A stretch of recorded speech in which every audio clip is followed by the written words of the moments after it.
Morning 10th class बेटा, ये आपकी आज की वर्कशीट है, वर्कशीट नंबर 56। आज 31 तारीख की वर्कशीट है। मुद्रा और साख हम लोग चैप्टर पढ़ रहे थे। हम लोगों ने वस्तु विनिमय, आवश्यकताओं का दोहरा संयोग पढ़ लिया था। इसके बाद हमने आरबीआई के कार्य भी पढ़ चुके हैं। अब हमने उसमें पढ़ा था साख। साख माने उधार, क्रेडिट। क्या होता है साख? साख एक ऐसा समझौता है जिसके तहत ऋणदाता उधारकर्ता को धनराशि, वस्तु एवं सेवाएं इस आश्वासन पर उधार देता है कि वह भविष्य में भुगतान कर देगा। इसे कहते हैं साख। साख माने उधार। एक समझौता होता है उधार लेने वाले और उधार देने वाले के बीच, ठीक है, जिसमें ऋणदाता जो ऋण देने वाला है वो ऋण लेने वाले यानी उधारकर्ता को इस शर्त पर कोई वस्तु या धनराशि या कोई सेवा इस शर्त पर देता है कि वह भविष्य में उसका भुगतान कर देगा। ठीक है, तो ये तो हो गया डेफिनेशन। अब इस साख की क्या क्या शर्तें होती हैं, किन किन शर्तों पर ये साख दिया जाता है? सबसे पहले ब्याज की दर निश्चित की जाती है कि जो उधार करता है, उधार लेने वाला है, वह किस ब्याज की दर पर वो लौटाएगा। दूसरा, समर्थक ऋणाधार। आपको समझाया था पहले समर्थक ऋणाधार क्या होता है। मतलब यदि किसी वजह से उधारकर्ता उधार ना चुका पाए तो उस समर्थक ऋणाधार के बदले में उसका ऋणदाता अपना ऋण वसूल कर सकता है।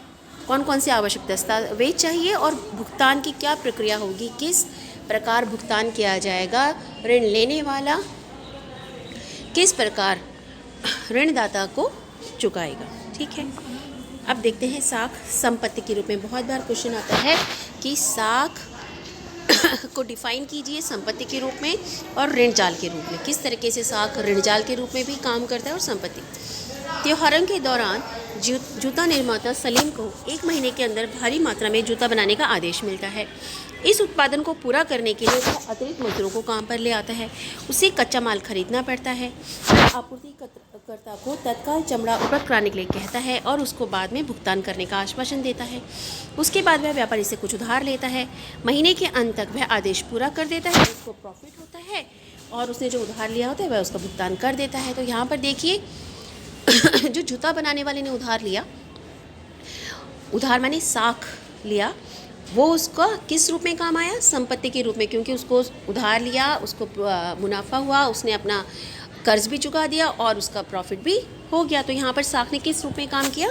संपत्ति के रूप में। लेकिन कभी कभी ये साख जो है वो एक ऋण जाल के रूप में भी काम करता है। कैसे? एक किसान स्वप्ना कृषि के खर्च को वहन करने के लिए साहूकार से उधार लेती है, लेकिन उसकी फसल कीड़े या किसी अन्य वजह से खराब हो जाती है। अब वह ऋण का भुगतान नहीं कर पाती। ऐसी स्थिति में वह एक ऋण को चुकाने के लिए दूसरी जगह से ऋण लेती है और धीरे धीरे इस तरीके से वह उसका ऋण बढ़ता रहता है और वह ऋण जाल में फंस जाती है। तो यहाँ पर जो उधार लिया था वो उसने किसका काम किया? ऋण जाल में फंसाने का काम किया। तो साख संपत्ति के रूप में भी काम करती है और ऋण जाल के रूप में भी काम करती है। याद रखेंगे और ये दोनों आपको में नोट करना है। अब स्वयं सहायता समूह क्या कार्य करता है? ठीक है